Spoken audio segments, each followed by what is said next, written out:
참예수님,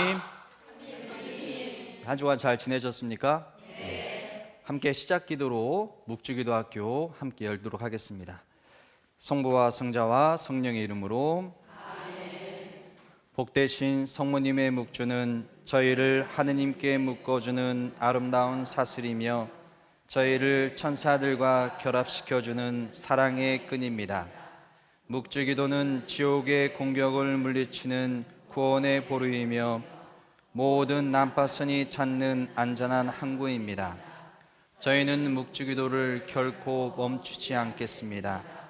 죽음의 순간의 묵주는 저희에게 위안이 될 것입니다. 삶을 마치며 묵주에다 마지막 입맞춤을 할 것입니다. 묵주에 모으신 성모님, 저희는 마지막 순간까지 감미로우신 성모님의 이름을 부를 것입니다. 사랑하는 우리 어머니, 죄인들의 피난처, 슬퍼하는 이들의 위로자이신 성모님, 오늘도 영원토록 하늘 땅 어디에서나 찬미 받으소서. 아멘. 성부와 성자와 성령의 이름으로 아멘. 예, 벌써 한 주간이 또 지났습니다. 오늘 저희들은 묵주기도학교 7번째 강의를 여러분들 함께 하시겠습니다. 지난번 시간에 저희들 묵주기도 기도문을 통해서 저 기도문 자체가 우리에게 어떤 영적인 의미를 주는지를 설명을 드렸습니다. 그래서 주님의 기도를 바치는 것이 그리스도교 기도의 바탕이 된다는 거, 그래서 그 기도의 품위를 높여주는 의미에서 항상 매단의 첫 번째 저희가 시작을 합니다. 그리고 성모송은 직접적으로 성모님께 바치는 기도이지만 그 사랑의 행위는 궁극적으로 성모님과 함께 또 성모님을 통하여 예수님을 지향한다고 말씀드렸습니다. 그리고 성모송의 청원 부분은 바로 우리의 삶과 죽음의 순간까지 성모님의 정구를 맡겨드리면서 우리를 지켜주시고 함께해 주시라고 간절하게 호소드리는 마음이 그 안에 표현됐다고 말씀드렸습니다. 그리고 삼위일체이신 하느님께 드린 영광송은 모든 그리스도인 관상의 목표이기 때문에 저희들이 마땅히 영광송을 통해서 하느님께 영광을 드리는 마음으로 기도를 마무리하고 있다고 말씀드렸습니다. 그리고 나중에 영광송 다음에 저희들 짧은 마침 기도, 곧 구원을 비는 기도 같은 형태의 그 기도문이 추가가 되고 저희들이 그 기도를 바치는 것은 신비의 묵상이 고유한 열매를 맺을 수 있도록 하는 형태로서 우리가 그 기도를 바친다고 했습니다. 그래서 그런 기도문들을 쭉 우리가 보게 되면 결국 그 기도문을 통해서 우리에게 무엇을 말하고자 하느냐, 바로 요한복음 17장 3절에 나와 있는 것처럼 영원한 생명, 우리가 얻고자 하는 것이 무엇인지, 바로 우리가 신앙이 됐던 그 첫 번째 이유이면서 마지막 이유인 그 영원한 생명을 얻고자 하는 그 마음을 고스란히 기도문 안에 담고서 저희들이 묵주기도의 기도문으로 삼고 있다고 여러분께 설명을 드렸습니다. 그래서 영원한 생명이란 이런 것입니다. 그들이 유일하고 참되신 하느님 당신을 알고 또한 당신이 보내신 예수 그리스도를 아는 것입니다. 바로 그 말씀 그대로 저희들이 그 기도문만을 반복하는 것이 아니라 신비 선포를 통해서 그리스도의 일생 전체를 묵상하는 것, 곧 예수님을 아는 것이고 잊지 않도록 하는 것입니다.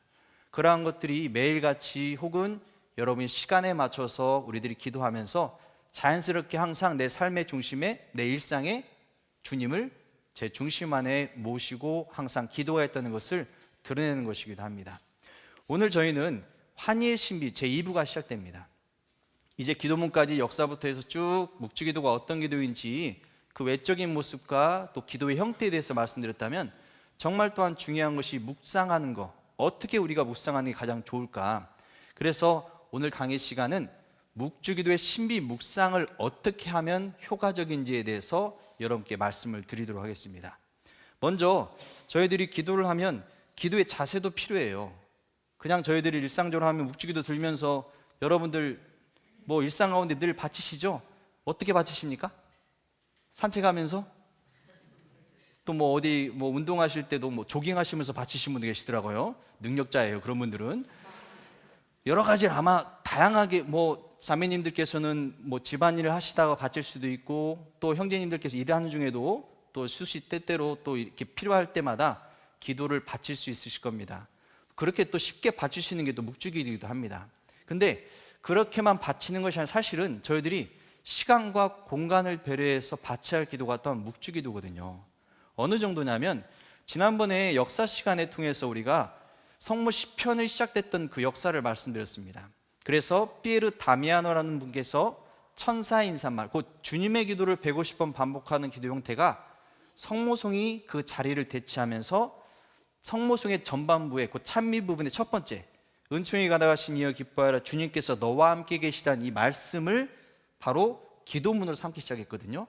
그리고 나서 헨네가의 아이베르토는 그 엘리사벳의 인사말을 바로 전반부의 찬미 부분에 함께 하면서 우리가 바치는 성모송의 전반부를 완성하게 됩니다.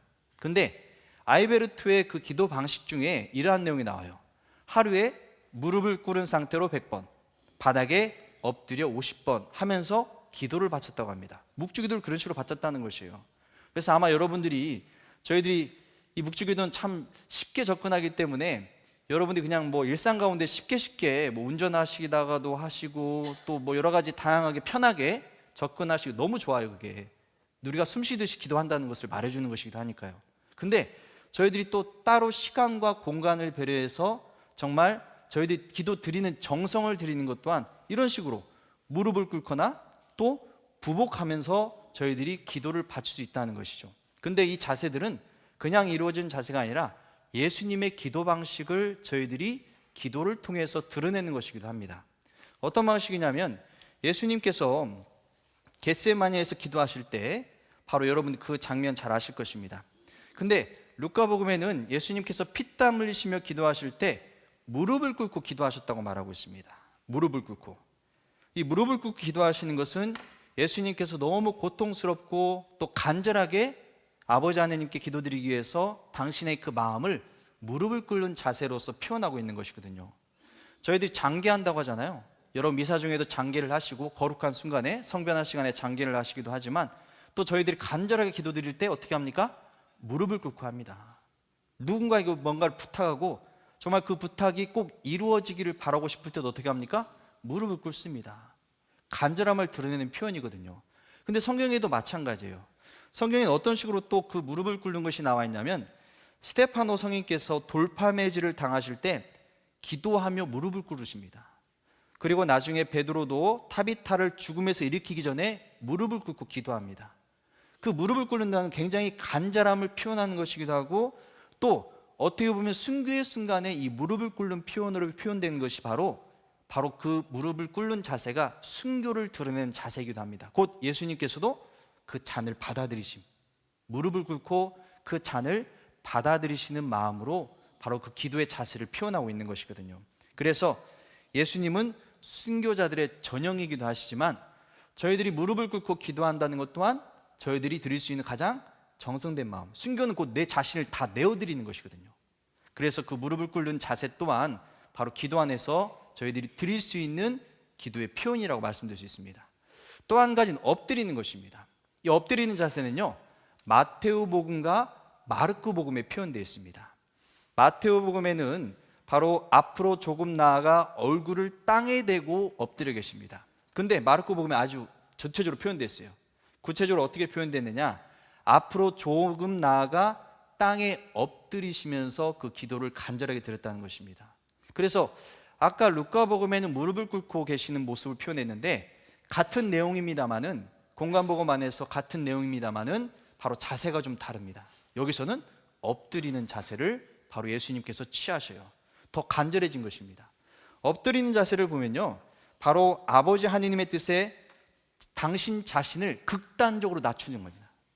극단적인 자기 낮춤이 있을 뿐만 아니라 그분께 드리는 근본적인 자기 봉헌의 자세가 엎드리는 것입니다. 완전히 몸을. 그래서 여러분들 서품식 때 신부님들 예절 중에 저렇게 엎드린 모습 보신 적 있으시죠? 아마 종신성호식 때도 아마 가서 보신다면 이렇게 할 수 있고, 또 부제품을 받을 때도, 또 주교님이 서품 받을 때도 저렇게 엎드리는 자세를 완전하게 순명하는 자세이기도 하거든요. 근데 저 자세를 하면 신부님들이 굉장히 많이 울고 계셔요. 저도 저렇게 하고 있을 때 벌써 제가 2003년도에 서품을 받았으니까 벌써 지금 올해가 2019년이니까 16년이 됐어요. 세상에나. 저는 제가 제 축일날 서품을 받습니다. 제가 7월 3일 날 축일인데, 토마스 사도 축일인데 전 7월 3일이 서품일이기도 하거든요. 축일이면서 동시에 서품 기념일이기도 해요. 근데 엎드려서 저렇게 저도 그렇게 기도를 드리고 있을 때 어떤 분이 그러세요. 대체 신부님 첫 순간에 무슨 생각을 하십니까? 그런데요, 사실 저렇게 엎드려 있으면 아무 생각 안 나요. 근데 제가 제 후배한테 질문을 했었어요. 그냥 하면 저도 궁금한데 저는 별로 생각 없었거든요. 그냥 근데 왠지 모르게 눈물이 많이 났긴 했었어요. 근데 다른 후배한테 물어보니까 신부님 이제 서품 받으셨으니까 축하드리고 아까 엎드릴 때 무슨 생각 났어요? 물어보니까 신부님 이렇게 말씀하시더라고요. 아이고 내 팔자야란 말밖에 안 나와요. 아이고 내 팔자야 하면서 그냥 눈물이 나더래요. 근데 너무 공감이 돼. 근데 제가 서품을 받기 전에 꿈을 꾼 적이 있었어요. 꿈을 꾼 적이 있었는데 어떤 꿈이었느냐, 이제 서품 받기 전에 이제 부제품을 또 준비하면서 한 달간 또 인야시오 피정도 하지만 서품 바로 받기 직전에도 일주일 정도 저희는 저희 주교님과 함께 피정을 했었습니다. 근데 어느 날 꿈을 꾸는데 어느 성전에 들어간 거예요. 제가 성전에 들어가가지고 성전 앞을, 그러니까 제단을 향해서 쭉 걸어가더라고요. 쭉 걸어가고 있는데 제단 앞에 딱 서가지고 제가 뭘 하느냐, 제 몸이 하나씩 하나씩 제대에 봉헌되는 거예요. 내 손이, 내 발이, 내 몸이, 그리고 내 심장이 꺼내져서 봉헌되는 것입니다. 생각해보면 굉장히 무서운 얘기 같잖아요. 근데 막상 꿈에서는 굉장히 아름답게 표현됐었어요. 그리고 그 꿈을 꾸면서 굉장히 눈물이 많이 났었어요. 아이고 내 팔자야. 그게 고스란히 근데 그 꿈 안에서도 저한테 이제는 완전히 봉헌되는구나, 내 자신 완전히 내어놓는구나 라는 그 의미가 들어갔었는데, 바로 엎드리는 그 마음 안에서도 정말 참으로 내가 온전히 주님께 내 자신을 봉헌하는 마음이 여러분이 드리는 묵주기도 안에서도 표현되어야 한다는 것입니다. 왜? 여러분이 드리는 묵주기도는 그냥 드리는 기도가 아니라 정말 그리스도의 일생을 저희들이 정말 그 내용을 곰곰이 묵상을 하면서 참으로 우리가 그리스도께서 가신 길을 함께 가기 위해서 기도하기 때문에 여러분이 고스란히 묵주기도 바치니까 늘 어느 순간부터 우리가 숫자에 연연해서 좀처럼 저희들이 기도하는 자세라든지 또 묵주기도를 바치면서 어떠한 식으로 저희들이 정성을 들여야 할지에 대해서는 잘 고민하지 않아요. 근데 여러분들이 어차피 바치실 거면 5단을 바치고 10단을 바치고 20단을 바치고 그 숫자를 채우는데 여러분들이 모든 노력이 다 가는 것이 아니라 그만큼의 기도를 드릴 때 내가 어떠한 자세로 어떠한 정성을 드릴지는 여러분이 드리는 이 자세를 통해서도 기도에 고스란히 표현될 수 있다는 것을 기억해 보시면 좋을 것 같습니다. 그러면 기도의 자세를 말씀드렸다면 저희들이 묵주기도를 바치면서 자연스럽게 표현되는 몸의 기도가 또 있습니다. 무슨 말이냐면요, 기도를 바치면 그냥 우리가 하는 게 아니에요. 그냥 입만 기도문 쭉 반복하는 것이 아니라 어떻게 합니까? 이 묵주를 들고 기도한단 말이에요. 그런데 이 묵주를 들고 기도하면서도 그냥 하는 것이 아니라 여러 가지 동작들이 있습니다. 첫 번째로 여러분 시작할 때 뭐 합니까? 성호경을 그어요. 십자성호를 읽었습니다. 십자성호를 읽고 또 여러분들이 어떻게 합니까? 친구하고, 그리고 뭡니까? 묵주알을 잡고 묵주알을 굴려요. 그리고 여러분이 가능하다면 성경을 봉독할 수 있도록 교회에서는 말하고 있습니다. 성경을 찾아서 여러분 읽어야 합니다. 그리고 또 한 가지는 중요한 자세 중에 또 하나, 침묵하는 것입니다. 그런데 여러분들이 이 묵주를 들고 기도하실 때 그러한 것들이 좀처럼 지켜지지 않는 경우가 있습니다. 그런데 여러분들이 늘 숨쉬듯이 습관적으로 하는 기도이긴 하지만 여러분이 이러한 것들, 동작들을 다시 한번 내가 되짚어 본다면 이런 동작 안에서도 내가 드릴 수 있는 정성이 있을 뿐만 아니라 이러한 동작 안에도 내가 기도를 담을 수 있구나라는 걸 생각해 보시면 좋을 것 같아요. 첫 번째는 십자성호를 한번 볼 수 있으면 좋을 것 같습니다. 십자성호를 본다는 것은 모든 젤라와 모든 기도의 시작에 있어서 그리스도인들은 십자성호로 시작하고 십자성호로 마치게 됩니다. 그만큼 저희들은 기도의 처음이자 마지막이라는 것이죠. 십자가를 긋는다는 것. 십자가를 긋는다는 것은 무슨 의미냐? 모든 일을 주님의 이름으로 시작하고 그분의 영광을 위해서라는 성경의 가르침에 부합되기 때문에 여러분이 십자가를 내 몸에 경건하게 그음으로써 내가 십자가를 입는 것입니다. 그리스도의 방패를 삼는 것이에요.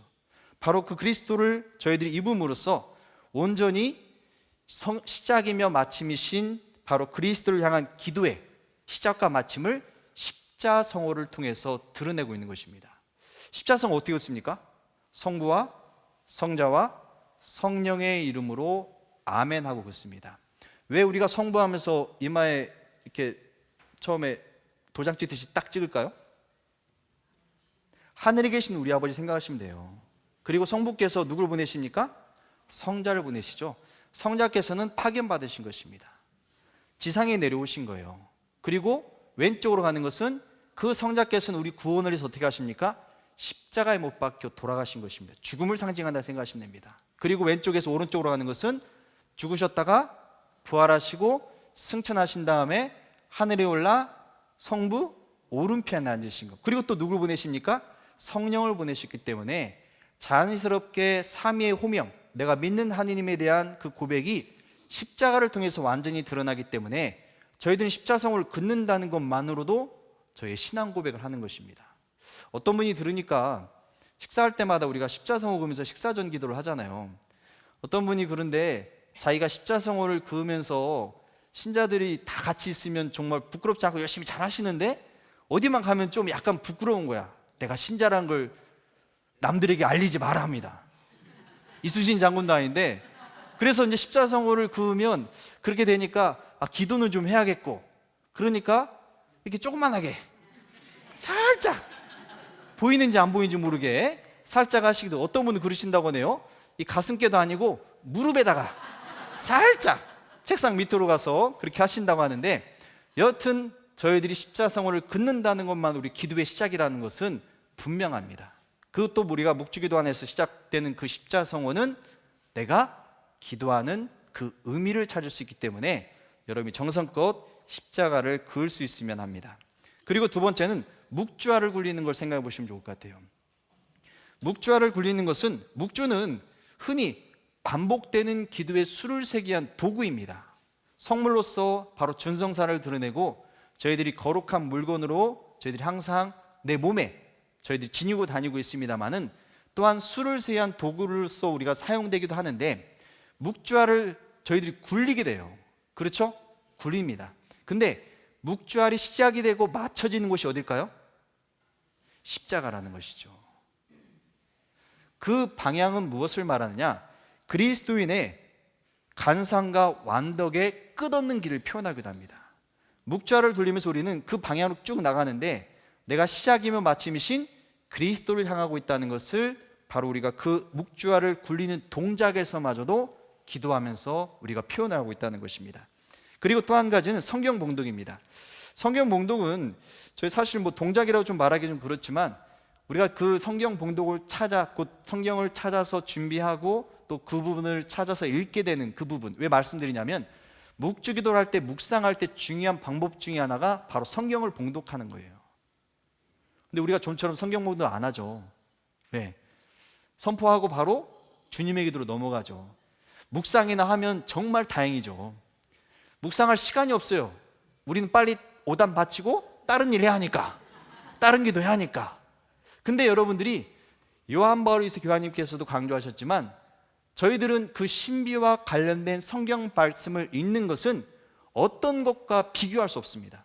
그것은 내가 떠올리는 문제가 아니라 하느님께 직접 말씀하시도록 하는 것이기 때문에 가장 효과적이고 가장 하느님의 말씀을 통해서 그 신비를 온전히 묵상할 수 있는 중요한 것이기 때문에, 여러분들이 가능하다면 아니라 정말 그렇게 한번 해보세요. 얼마나 좋은 줄 몰라요. 그 신비와 관련된 성경 말씀을 찾아서 읽든지, 혹은 그날 그렇게 안 된다고 하면 여러분 그날 복음 말씀을 읽으셔도 좋아요. 혹은 여러분들이 편하신 대로 딱 펴가지고 오늘 나에게 해주신 말씀이 무엇일까 와닿는 걸 찾으셔도 좋습니다. 여하튼 여러분들 그 신비와 관련된 것을 읽으시는 게 가장 좋지만, 다양하게 여러분이 또 접근할 수 있다는 걸 아시고, 중요한 것은 성경을 읽는다는 것입니다. 또 한 가지는 침묵입니다. 우리가 전례 중에, 미사 중에도 그렇지만 침묵을 지킨다는 거 굉장히 중요하죠. 그래서 여러분들 항상 저희들이 참회, 그러니까 우리가 미사 드릴 때 우리 자신을 반성하면서 잠깐 내 자신을 돌아보죠. 참회의 시간을 갖기도 하고, 또 여러분이 성체를 영하고 자리에 가셨을 때 뭐합니까? 감사 침묵 기도를 바치게 돼요. 내 안에 주님께서 오셨음을 감사드리는 것인데, 미사 중에도 이 침묵은 전례의 일부이기도 합니다. 마찬가지로 여러분이 가능하시다면 이 신비를 선포하면서 이러한 내용들을 묵상을 채워나가실 때 이 침묵 또한 우리가 동작을 하는 거예요. 말을 하지 않기 때문에. 잠깐 여러분들이 의지적으로 침묵하는 거 굉장히 중요한 부분입니다. 그래서 가능하다면 이 침묵을 주님의 신비에 귀 기울이면서 말씀에 집중하고 또 그 내용을 헤아리는 데 있어서 중요한 몸의 동작으로 침묵을 하시는 것 또한 말씀 여러분께 권하고 싶습니다. 또 한 가지는 십자가 친구입니다. 여러분이 십자가 친구하면 보통 우리가 어디에다 친구합니까? 예수님의 어디다? 발에다. 그러면 한 가지 중요한 거 물어보고 싶어요. 예수님의 발에다 친구해야 하니까 십자가에 예수님 발이 있어야겠습니까? 없어야겠습니까? 예수님 있어야겠어요? 없어야겠어요? 여러분들이 가능하다면 묵주를 선택하실 때도 예수님의 십자고상이 잘 표현되는 곳, 예수님의 모습이 형상에 들어가 있어야죠. 그래서 우리는 십자고상이 달린 묵주를 쓰는 게 좋으십니다. 그리고 말씀하신 것처럼 십자가에 친구한다고 우리가 의식하지만 항상 우리는 발에다 친구한다고 생각을 해요. 그러니까 당연히 발이 있어야겠어요? 없어야겠어요? 작아서 어딘지 모르겠습니다라는 것이 아니라 그냥 보이는 것만으로 우리가 그 의식을 하게 만드는 것이거든요. 그래서 되도록이면 십자가 모습, 예수님의 형상이 새겨져 있는 십자고상을 달린 묵주를 선택하시는 게 좋은데, 예수님 발에다 한다고 하면 왜 예수님 발에다 합니까? 라는 그 질문에 대해서는 잘 모르시는 경우가 있어요. 어떤 분은 그러셔요. 예수님 발에다 하는 것을 자신은 이걸 꼭 해야 합니까? 꼭 해야 하는 의무적인 것도 아니고, 여러분이 꼭 이걸 해야 합니까? 라는 그 질문에 저는 하지 마십시오라고 말은 안 합니다. 왜? 하는 게 더 좋습니다라고 말씀드리고 싶어요. 그 말씀을 드린 이유는 무엇이냐? 우리가 전통적으로 그냥 해왔어요. 이렇게 습관처럼. 그래서 어떤 분은 왜 예수님 발에다 친구하지? 하고 그 질문이 떠오르니까 자기 레조 단장님께 찾아가서 물어보는 거예요. 단장님 왜 십자고상 예수님 발에다 친구예요? 라고 질문합니다. 그럼 단장님 뭐라고 해요? 보통 단장님 뭐라고 하시냐면 그냥요, 당신도 그냥 하셨거든. 우리는 그냥 했습니다. 근데 그 의미를 여러분이 생각해 보시면 이거 내가 그냥 하는 거 아니었구나 라는 것을 여러분이 기억할 수 있는데, 그 의미는 무엇이냐 보십시오. 예수님을 십자가에서 내리는 장면이에요. 베아타 안젤리코가 그린 성화인데, 이 그림에 보시면 한 여인이 예수님 발에다 뭐 하고 있습니까? 친구하고 있어요. 이 여자 누굽니까? 누구예요? 마리아 막달레네요. 어떻게 하세요? 마리아 막달레는 어떻게 하셔요? 그 질문하면요 꼭 뭐라고 하냐면 저 여자가 그 여자고만 그래요. 그 친구하는 내용, 예수님 십자가 내리실 때 어떤 여인이 가서 친구했다고 혹시 나와 있어요? 안 나와 있어요, 성경에. 근데 저희는 전통적으로 성화를 보면 항상 예수님 발에 친구하고 있는 한 여인이 있었고, 그 여인을 우리들은 마리아 막달레나로 알고 있습니다. 그러면 왜 우리가 마리아 막달레나를 알고 있을까? 그것은 이 내용 때문에 그렇습니다. 루카복음 7장, 죄 많은 여자를 용서하시다는 이 장면에 죄인인 여자 하나가 그 홀에 있었습니다. 예수님이 바리새의 집에 초대받으셔서 식사를 하고 계신다는 걸 알게 되고 그 집을 찾아가죠. 그런데 그냥 가느냐? 향유가 든 옥합을 들고 와서 그 집에 찾아갑니다. 그리고 뭐예요? 예수님 발치에 서서 이제 우는 거예요. 근데 그 흘린 눈물이 어떻게 됩니까? 예수님의 발을 적시네요. 예수님의 발을 적셨는데 그 젖은 발을 어떻게 합니까? 자신의 머리카락으로 닦네요. 머리카락으로 닦고 나서 뭐예요? 그 발에 입을 맞춰요. 입을 맞추고 나서 뭐 합니까? 자신이 들고 왔던 향유를 부어드립니다. 여러분들 이 내용 보면 저희들 참 자연스럽게 쭉 읽어요. 그래서 이 마리아 막달레나라고 생각하는 부분은 저 죄인인 여자를 루카복음 8장에 바로 연결되는 7막이 들린 마리아 막달레나 연결시킵니다. 그리고 전통적으로 저 죄 많은 여자를 마리아 막달레나 우리가 생각을 해왔어요. 여러분들 근데 이 발과 관련돼서 봤으면 성목요일 날 바로 그 전례 중에 어떻게 합니까? 예수님의 그 최후의 만찬을 바로 직전에 제자들의 발을 씻겨주시는 장면. 그래서 우리가 성목요일날 전례 때는 발 씻김 예식이 항상 있어요. 전례 그 예식을 합니다. 전례 성당 신자분들 대표라든지 혹은 면문이 선출 받으신 분들이 전례 중에 앉아서 준비하고 계시면 신부님이 그 발을 다 물로 씻겨드리죠. 그리고 다 수건으로 닦아드립니다. 어떤 신부님은 그 발에 입을 맞추는. 그래서 여러분들이 어떤 분들은 바로 그러한 발 씻김 예식을 어느 피정을 가시거나 혹은 또 여러분들 연수 같은 데 가실 때 그 예식을 해요. 그러면 그 신부님이나 강사가 여러분들이 너무 감동하고 좋으니까 집에 가서 하라고. 얼마나 좋습니까? 예수님 말씀하신 것처럼 지극한 사랑을 보여주신 것이기 때문에 서로 발을 씻어 주어야 한다. 그 말씀 그대로 실행하십시오 라고 말씀합니다. 어떤 자매니 너무 감동을 받았어.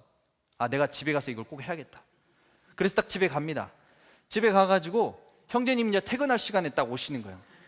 퇴근할 시간에 미지근한 물을 딱 준비해 놓습니다. 여보, 오늘 하루 고생 많았어. 일로 앉아. 내가 발 씻겨줄게. 남편이 막 감동의 눈물을 흘립니다. 그런데 딱 앉혀놓고 이제 물을 부어서 탁 정성껏 씻겨드리는 거예요. 그리고 나서 뭘 하느냐? 그 발을 머리카락으로 닦아주는 거예요. 머리카락으로 닦아요. 그러면 남편이 뭐라고 하겠어요? 당장 이 여자 미쳤나 하고 나옵니다. 여러분들, 마리아 막달레나 우리가 7장의 내용을 봤지만 아까 그 여인이 했던 행동을 보십시오. 와서 눈물 흘린 것도 그냥 흘린 눈물이 아니에요. 발을 적실 정도 흘립니다. 발을 적실 정도 흘린 다음에 그 흘렸던 그 눈물 때문에 젖은 발을 자신의 머리카락으로 닦아요. 왜? 벌거벗고 왔습니까? 자신의 옷자락으로 닦아도 되잖아요. 얼마든지 수건을 갖다 닦을 수도 있잖아요. 하지만 그 여인은 자신의 머리카락으로. 왜? 여인에게 머리카락은 그 당시도 그렇지만 생명 같은 것이었습니다. 자신의 아름다운 머리카락을 온전히 주님께 그 발을 닦는 데 씀으로써 나는 더 이상 죄 짓는 삶, 죄인이었던 여자라고 말했었어요. 죄인인 그 고울의 여자는 더 이상 예수님을 만남으로써 이제는 죄 짓는 삶을 살지 않겠다는 단호한 바로 고백을 표현한 것이기도 합니다. 그리고 나서 그 발에 입을 맞췄다. 지금 교황님께서도 항상 성목요일이 되면 제수들을 있는 그곳을 찾으셔가지고 저 제수들의 발을 닦아주고 저렇게 입을 맞춰주시는데, 정말 발을 닦는 것은 저희들이 드릴 수 있는 존경과 사랑을 다 표현하는 것이라고 볼 수 있거든요. 여인도 그랬습니다. 자신이 드릴 수 있는 가장 겸손한 마음으로 드릴 수 있는 그 사랑을 드러내고 있는 것이거든요. 근데 그 여인이 이렇게 향유를 들고 옵니다. 그 향유는 나르드 향유 한 리트라는 양을 쓰는데, 한 리트라는 양은 300g 정도밖에 되잖아요. 근데 그 양의 값어치는 뭐냐? 300데나리온어치입니다. 300데나리온, 한 데나리온이 하루 품삯이에요. 300데나리온 뭘까요? 1년 내내 일을 했을 때 벌 수 있는 그런 돈이거든요. 근데 그 향유를 들고 가서 누구에게? 예수님께 부어드리게 됩니다. 그래서 그 여인을 7막이 떨어져 나간 마리아 막달라나는 그 표현이 바로 8장에 나와 있기 때문에 그 향유를 들고 왔던 예수님 발치에서 눈물 흘리고 그 발을 머리카락으로 닦고 자신이 그 발에 입을 맞추고 향유를 부었던 여인을 바로 7마귀가 떨어져 나간, 그래서 이 7마귀가 들린 마리아 막달레는 어떤 식으로 표현하느냐? 이렇게 표현하게 돼요. 여러분, 저 모습이 상상이 됩니까? 저게 사람 몰골이에요. 근데 제가 뒤를 가봤습니다. 뒤를 돌아봤더니 저렇게 머리카락이 길게 늘어뜨려져 있어요. 아까 여러분 보셨던 그림에서처럼 그 아름다운 여인은 사라지고 온전히 제로 가득했던 그 모습이 바로 마리아 막달레나 7마귀 들렸던 모습을 표현합니다. 7마귀라는 것은 제로 가득한 삶을 살았다는 것입니다. 근데 저 여인이 누굴 바라봅니까? 예수님을 바라보거든요. 예수님을 바라봤기 때문에 여인은 구원받은 것입니다. 저희들이 묵주기도 바친다? 누구의 일생을 우리가 묵상하면서 누구의 일생을 바라보면서 기도합니까? 예수님의 일생을. 우리도 마리아 막달레나처럼 참으로 주님만을 바라봤기 때문에 저희들이 구원받았습니다라는 것을 드러내는 것이 바로 묵주기도의 그 내용이라고 볼 수 있습니다. 그래서 여러분이 바리사이와 세리의 비유를 잘 아실 것이에요. 바리사이는 바로 분리된 자, 구별된 자라고 말합니다. 어디서 분리되느냐? 이방인들로부터, 율법을 따르지 않는 유다인들로부터 철저하게 자신이 율법을 준수하고 선을 행하는 데 있어서 그 자부심이 말할 수 없을 정도로 대단한 사람들이었습니다. 반면에 세리는 뭡니까? 세리는 경멸과 미움을 받는 사람들이었어요. 오직하면 그 세금 징수권을 독점하고 있었기 때문에 그 징수권 때문에 말도 못하는 수탈, 정말 그러한 것들을 자행했기 때문에 유다인들에게도 굉장히 미움받는 존재였습니다. 그런데 그 두 사람이 성전에서 기도합니다. 바리새인은 어떻게 기도하느냐? 오 하느님, 제가 다른 사람들, 강도짓을 하는 자나 불의를 저지른 자나 간음을 하는 자와 같지 않고 저 세리와도 같지 않으니 하느님께 감사드립니다. 저는 일주일에 2번 단식하고 모든 소득의 11조를 바칩니다 라고 기도하고 있어요.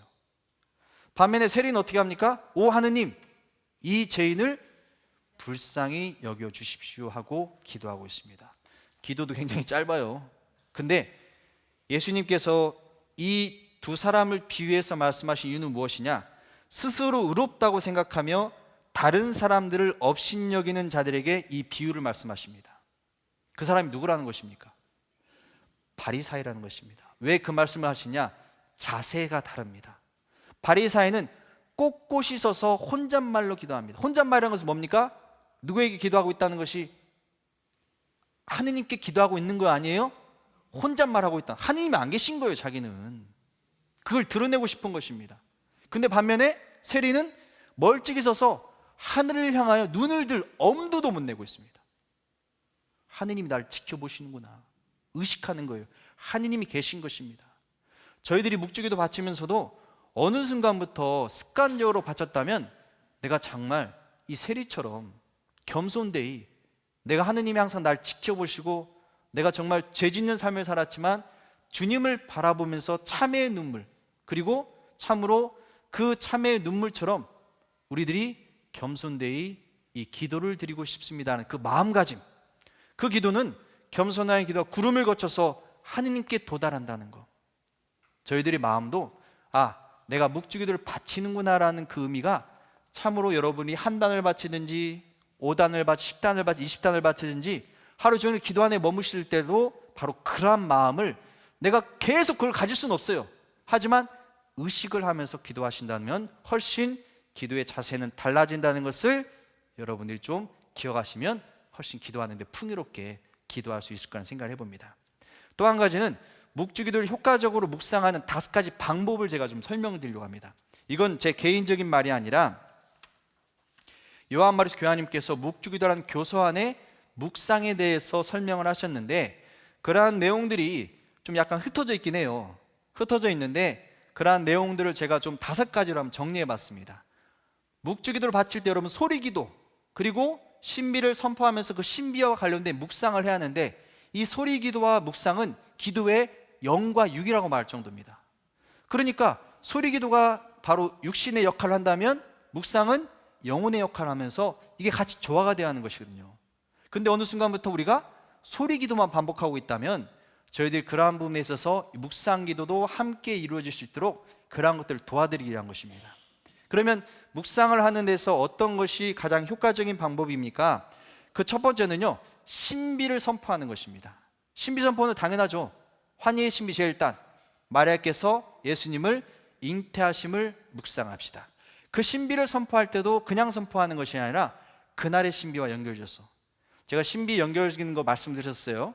묵주기도의 구조에 대해서 설명하면서 말씀드렸는데, 가능하다면 그날 그 신비와 관련된 것을 그날의 신비와 연결해서 묵상하시면 훨씬 더 효과적입니다. 그래서 그렇지 않더라도 여러분이 마음의 상태에 따라서 혹은 9.1기도를 바치시면 그 기도의 문의 그 순서에 따라서 쭉 하셔도 상관없습니다만은 기본적으로 요일을 정해졌다는 것에 대해서 그 요일에 맞춰서 하신다면 그 요일을 여러분이 떠올리시면서 신비를 선포하시면 됩니다. 그리고 신비 선포로 끝나는 것이 아니라 그 신비 선포 다음에는 성화 또는 성상을 통한 묵상이 함께 이루어지면 훨씬 그 신비에 집중할 수 있습니다. 이냐시오 로일라 성인께서 바로 우리들이 기도하는 데 있어서 인간의 감각에 호소하는 전통적인 기도 형식 이냐시오 영신수련을 통해서 우리에게 알려주셨어요. 그런 것처럼 그냥 여러분들이 신비를 선포하면서 머릿속으로 떠올리는 것이 아니라 그 신비와 관련된 성화 혹은 관련된 성상 혹은 저는 더 추가적으로 영상을 여러분이 함께 보실 수 있다면 같이 보시면 기도에 도움이 된다고 말씀드리고 싶습니다. 또 한 가지는 성경을 봉독하는 거예요. 그 첫 번째, 두 번째 신비를 선포하고 성화성을 묵상하는 것은 바로 신비 선포에 대한 우리들이 집중하는 것을 도와준다고 한다면, 바로 세 번째 성경 봉독은 하느님 말씀에 귀 기울이는 중요한 순간입니다. 그래서 성경 봉독을 바로 신비를 선포한 다음에 상황에 따라서 길거나 짧게 여러분들이 그 부분과 관련된 바로 성경을 찾아서 읽든지, 혹은 아까 제가 말씀드렸죠, 그날의 복음서라든지, 혹은 여러분들이 딱 폈을 때 마음에 와닿는 성경 구절을 찾으셔서 읽으셔도 좋다고 말씀드립니다. 그래서 그 부분을 여러분이 성경 봉독을 세 번째 방법으로 말씀드린다고 하면, 네 번째는 그냥 성경을 봉독하러 끝나느냐, 실제 우리가 하느님 말씀을 들었잖아요. 이 성경 봉독은요, 성인들의 어떤 기도문도 주님의 기도랑 비교할 수 없을 정도예요. 곧 주님의 기도의 그 위치는 정말 어떤 기도랑 비교할 수 없을 정도로 가장 우선시되고 가장 높은 자리에 있는 것이죠. 마찬가지로 어떤 묵상도 성경을 따라갈 수는 없습니다. 하느님께 직접 해주시는 그 말씀을 저희들이 직접 듣게 되기 때문에 듣는 것으로 끝나는 것이 아니라 봉독을 했으면 그 의미를 헤아리는 것, 바로 성경 말씀 묵상이 함께 이루어지면 좋습니다.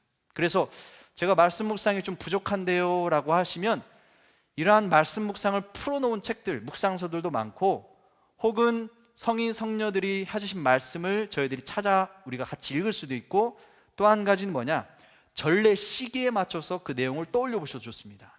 제가 이제 여러분들 묵주기도 묵상을 실제적으로 할 때 그런 것을 같이 연결해서 설명드리겠지만, 바로 성경 말씀을 그러한 것으로 저희들이 연결시켜서 봉독으로 끝나는 것이 아니라 말씀 묵상이 함께 이루어져야 한다는 것. 그리고 마지막으로 뭡니까? 침묵하는 것입니다. 아까 몸의 기도에 통해서도 침묵에 대해 설명을 드렸지만, 묵주기도 묵상 방법 중에 또 저희들이 중요한 거, 바로 침묵하는 것입니다. 그래서 여러분들이 이 5가지를 언제 합니까? 언제 하겠어요? 기도할 때 하라고. 묵주기도 할 때 하시라고 좀. 어떤 때는 여러분들 이렇게 다 안 되잖아, 상황이. 정말 시간과 공간을 배려해서 성모님 앞에 혹은 십자가 앞에서 여러분이 기도하실 때 무릎을 꿇고, 혹은 아까 제가 말씀드렸지만 엎드려서 할 수도 있습니다. 여러분 혼자서 기도하실 텐데, 혹은 다른 곳에서 여러분들이 함께 하실 때도 그러한 자세를 유지한다고 하면, 아까 제가 말씀드린 몸의 동작들 떠올려 보시거나 그런 걸 좀 의식을 하시면서 묵상을 하실 때 신비 선포한 다음에 여러분들이 상황에 따라서 이러한 것들을 쭉 할 수도 있지만, 그럴 수 없을 때는 이 중에 선택하셔도 돼요. 이거 죽어라 이것만 하라는 게 아니에요. 정답은 없습니다만은 이렇게 하는 것도 기도에 도움이 됩니다라는 것을 말씀을 드리는 것이거든요. 그래서 상황이 안 될 때는 신비를 선포한 다음에 침묵을 하시고 주님의 기도로 넘어가시든지, 혹은 여러분이 가능하시다면 신비를 선포하고 성화상을 통해서, 그림을 통해서 묵상을 하고, 성경 말씀을 읽고 성경 말씀 묵상을 하고, 그리고 침묵을 하시고 주님의 기도로 넘어가시든지, 혹은 이 중에 하나만, 신비를 선포하고 여러분들이 성경 봉독만 읽으신다든지, 아니면 신비 선포에 대한 그 내용에 대한 묵상을 하시든지, 다양하게 여러분들이 해볼 수도 있습니다. 시간이나 상황에 따라서. 그래서 여러분들이 이러한 것들은 알고 하시면, 이렇게 할 수 있구나, 이렇게 하는 게 또 도움이 되겠구나라는 것을 알고 하시면 훨씬 기도의 방법을 다양하게, 그리고 굉장히 전례적인 기도가 됩니다. 전례 시기와 연결시키죠. 그리고 굉장히 성경 말씀을 묵상하기 때문에 바로 우리가 성경과 뗄래야 뗄 수 없는 기도의 가르침을 저희들이 직접 듣게 되는 거예요. 또 그 부분도 중요하죠. 그리고 또 중요한 게 뭐냐, 바로 그리스도의 일생 전체를 핵심적으로 여러분이 잡고 가는 것입니다. 중심이 이랬다 저랬다 가는 게 아니에요. 완전하게 그 신비에 따라서 우리들이 그리스도의 일생 전체를 저희들이 묶어서 기도할 수 있기 때문에 그 중심을 제대로 잡을 수 있다는 것을 보여주는 것이기도 합니다. 그래서 예전에 이 묵주기도를 교리 교육의 도구로도 썼어요. 교리 교육의 도구로도 썼던 것입니다. 그래서 여러분들이 이제 다음 시간부터는 실제 묵주기도 묵상하는 방법을 제가 여러분께 설명을 드리고 묵상 내용도 여러분이 좀 중심을 잡을 수 있도록 말씀을 드릴 것이고, 이렇게 듣는 것만으로도 내가 이렇게 할 수 있겠구나, 이렇게 하면 내가 도움이 되겠구나, 방법적인 걸 알려드리고 실제 그렇게 할 수 있도록 도와드릴 거예요. 그리고 그 묵상에 대한 내용은 그 신비와 관련돼서 어떠한 내용을 가지고 우리가 기도하면 좋겠습니까? 라는 것을 보여주는 것이기 때문에 여러분들이 이해하시고 또 묵상하시는 데 도움이 되실 거라 생각을 해봅니다. 그리고 이러한 데서 성화를 우리가 생각했을 때는 어떤 성화를 가지고 할 것인지, 저는 루르드에 있는 묵주기도의 복되신 동정마리아 대성전이 있습니다. 그 성당은 어떤 성당이냐면요, 1858년도 2월 11일부터 7월 16일까지 성모님이 벨라데타에게 18차례에 걸쳐서 발현을 하셔요. 바로 그 발현 장소 바로 여기입니다. 근데 이 발현 장소에다가 지금 오늘날 가보시면 이렇게 돼 있어요. 성모님이 발현했던 그 동굴의 그 자리에 저렇게 흰 옷에 파란 띠를 두르고 묵주를 오른손에 걸친 채로 발현을 하셨는데, 이 발현경당 위에다가 이렇게 성당을 세워놨습니다. 그 보시면 지금 이 자리가 성모님 발현하신 바로 그 자리고요, 위로 이렇게 거대한 성전이 세워져 있는데, 이 성전을 보면요, 전체 그 모양이 묵주기도의 신비들로 채워져 있어요. 그래서 이 루르드 묵주기도의 복되신 동정마리아 대성전은 바로 묵주기도 전체를 교과서처럼 보여주는 곳이라고 말씀드릴 수 있습니다. 이날은 맨날 매일 저녁마다 저렇게 전 세계에 몰려든 순례자들이 초를 들고 기도를 바치면서 저렇게 행렬을 하면서 기도하는 모습을 볼 수 있는데, 이 성전 안에 가보시면 성전 안에 거대한 성모님의 모습이 모자이크로 되어 있을 뿐만 아니라 이 회랑으로 옆에서부터 뒤로 오른쪽까지, 왼쪽부터 환희의 신비, 뒤에 고통의 신비, 오른쪽에 영광의 신비. 빛의 신비 어디 있습니까? 빛의 신비 나중에 추가됐죠. 빛의 신비는 성당 들어가는 입구의 정면에, 성당 얼굴 부분에 빛의 신비가 표현이 되어 있어요. 그래서 이 성당이 1875년도에 성당을 세울 계획을 세우고 나서 1894년도부터 1907년도까지 그 신비에 대한 모자이크가 완성이 됩니다. 그리고 나중에 2007년도 12월 8일 날 빛의 신비까지 추가적으로 완성되면서 완전하게 그리스도 일승전체를 묵상하도록 바로 그 신비가 표현이 되어 있습니다.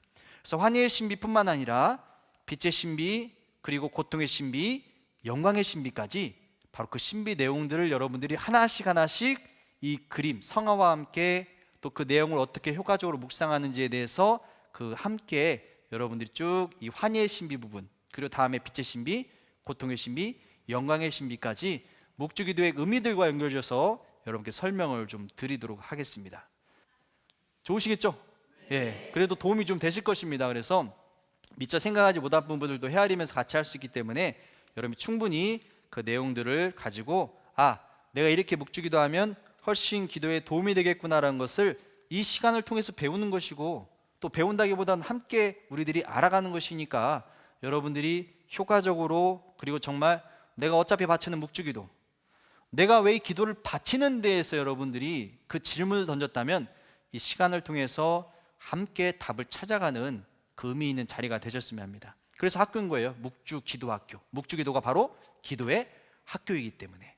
그래서 마지막 정리를 해보자면, 전통적인 기도 자세, 무릎을 꿇거나 또 엎드려 기도하는 그 자세를 통해서 저희들이 예수님의 기도를 함께 한다는 것, 그리고 묵주기도는 몸의 기도인 십자성어와 묵주화를 굴리고 성경을 봉독하고 침묵하고 십자가 친구까지 저희들이 기도의 동작 그 안에서 바로 기도를 표현하고, 묵상을 표현하고 있다는 것, 그리고 묵상법에 대해서 신비를 선포하고 성화 또는 성상을 묵상한다든지, 여러분들이 성경을 봉독하고 말씀 묵상하고 침묵하는 것은 여러분이 다 순서적으로 쭉 가셔도 좋지만 상황에 따라서 선택하시고 꼭 이것만은, 침묵만은 꼭 유지하시면서 신비 선포와 함께 침묵은 꼭 지킬 수 있도록 하시면 더 좋을 것 같습니다.